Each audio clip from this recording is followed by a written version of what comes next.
બનાસકાંઠા જિલ્લાના વિભાજનના સરકારના નિર્ણય સામે જિલ્લામાં ઠેર ઠેર વિરોધનો સૂર રેલાયો છે। ત્યારે આજે દિયોદરમાં આઝાદ ચોક ખાતે વિશાળ જનસભા યોજાઈ છે।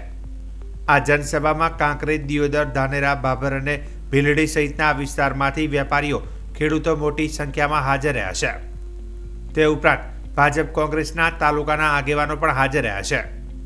માહિતી અનુસાર આ જનસભામાં ઉપવાસ આંદોલન સહિતના કાર્યક્રમોની જાહેરાત પણ કરાઈ છે।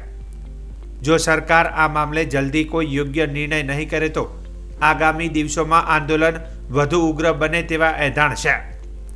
ઓગળ જિલ્લાની માંગને લઈને 3 તાલુકાની સંયુક્ત સભા ઓગળ જિલ્લા સંકલન સમિતિના સભ્યોએ સભાને સંબોધન કરતા જણાવ્યું છે કે વાવ થરાદ જિલ્લો જાહેર કરવા પાછળ બિલ્ડર લોબી કામ કરી રહ્યું છે।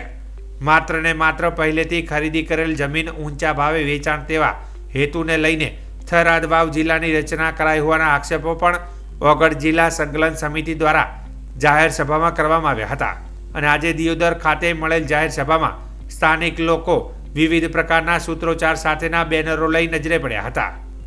દિયોદર ખાતે યોજાયેલ જાહેર સભામાં કોંગ્રેસ, ભાજપ તેમજ વિવિધ સંગઠનોના કાર્યકરો તેમજ સ્થાનિક લોકો મોટી સંખ્યામાં ઉપસ્થિત રહ્યા હતા। અને હાઈકોર્ટમાં પણ આપણે જવાનું છે। હાઈકોર્ટમાં પણ આપણું સૂર ન માનવામાં આપણે આવે તો આપણે સુપ્રીમ કોર્ટમાં પણ લડવું છે। એના માટે અમારી બધી જ તૈયારી છે। આપ વેપારી છો, જયંતિભાઈ જેવા, દર્શનભાઈ જેવા થોડાક વરિષ્ઠ આગેવાનો છે, થોડોક નાના કોથળો પણ ખોલજો। થોડીક જરૂર પડશે, કદાચ વધારે જરૂર નહીં પડે, બાકીની વ્યવસ્થાઓ અમે બધા કરશું, આપની સાથે છે। હાઈકોર્ટ, સુપ્રીમ કોર્ટના વકીલો રાખવાની તમામ જવાબદારી હું જાહેર મંચ ઉપરથી લઉં છું કે જેવા હાઈકોર્ટનો વકીલ રાખવો પડે, જેટલો ખર્ચો થાય તમામ ખર્ચ કરવાની તૈયારી છે। પરંતુ આપણે લડવું છે। આપણને અન્યાય થયો છે, જે કોઈ વિષય થયો હોય, જે નિર્ણય થયો હોય, માન્ય ધારાસભ્યશ્રીએ પણ પ્રયત્ન કર્યા છે। હું જે આજે મંચ ઉપરથી કોઈ કોંગ્રેસ, ભાજપ નથી કરવા માંગતો, આજે ભાજપના પણ આગેવાનો આપણા સમર્થનમાં છે, કોંગ્રેસના આગેવાનો છે, જાહેર જનતા છે, સ્વૈચ્છિક સંસ્થાઓ છે। ત્યારે દિયોદરને અન્યાય થાય એ નહીં ચલી લેવાય। ઘણા બધા આગેવાનોને, ઘણા બધા નેતાઓને એવું હોય કે દિયોદર એ ગમે તેવો નિર્ણય સહન કરી લેશે।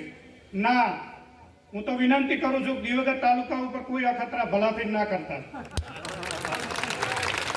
એનો જવાબ જનતા સમય આવે ત્યારે આપશે।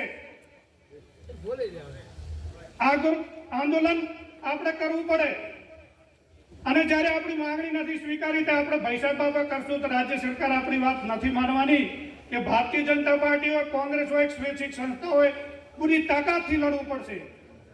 અને એને લડવા માટે આપણે સૌએ એક નકું બનવું પડશે। આજે આપણે એક મહાપંચાયતનો કાર્યક્રમ આપ્યો, આપણે ભૂખ હડતાલ પણ કરવી પડશે, અનશન પણ કરવું પડશે। હું માનું છું ભારતીય જનતા પાર્ટીના આપણા ધારાસભ્ય શ્રી, પદાધિકારીઓ, સ્વૈચ્છિક સંસ્થાઓ માન્ય મુખ્યમંત્રી શ્રીને એક વખત મળે, પ્રયત્ન કરે, હજી આપણે 1% આપીએ।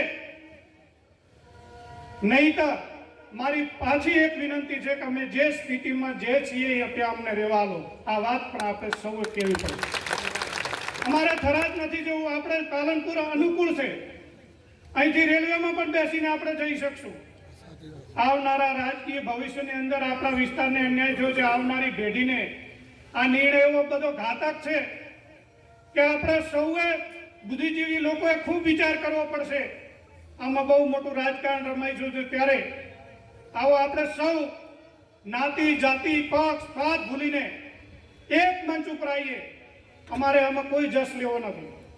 સ્વૈચ્છિક સંસ્થાઓમાં દર્શનભાઈ, જયંતિભાઈ, બિન રાજકીય આગેવાનો આગળ આવે, બિન રાજકીય સંસ્થાના લોકો આનું નેતૃત્વ કરે।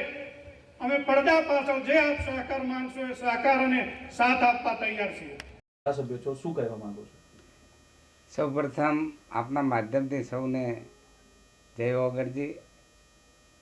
આ ઓગળજીની ધરતીએ, દિયોદરની ધરતી એટલે ઓગળજીની ધરતી, અને ઓગળજીની ધરતીએ મને ગુજરાત વિધાનસભામાં 2 વખત ચૂંટીને મોકલ્યો છે। આ વિસ્તારની, આ ધરતીની આશા, અપેક્ષા અને આકાંક્ષા પૂર્ણ કરવી એ મારી ફરજ છે, મારું કર્તવ્ય છે, મારો ધર્મ છે। અને ધર્મ અને ફરજના ભાગરૂપે આ વિસ્તારના જે પ્રશ્નો હોય એ સિંચાઈનો પ્રશ્ન હોય, ભૂગર્ભના જળનો પ્રશ્ન હોય, રોડ રસ્તાનો પ્રશ્ન હોય, આરોગ્યનો હોય કે શિક્ષણનો હોય, આ લોકોની આશા અપેક્ષા પૂર્ણ કરવા માટે આપણે રાતને દિવસ પ્રયત્ન કરી રહ્યા છીએ.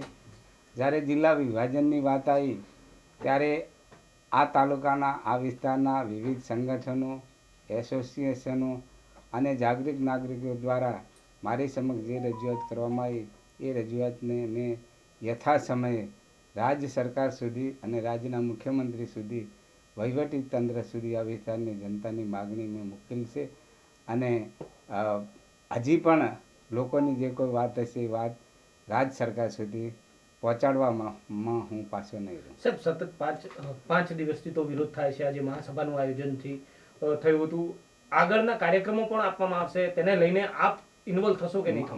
મારા સમક્ષ જે માગણી આ વિસ્તારની જનતાના પ્રતિનિધિ તરીકે આ વિસ્તારની જે રાડ ફરિયાદ જે પ્રશ્ન હોય એ રાજ્ય સરકાર સુધી પહોંચાડવાની મારી જવાબદારી છે અને હું ચોક્કસ એમનો એ પ્રશ્ન રાજ્ય સરકાર સુધી પહોંચાડીશ. સૌનો આભાર.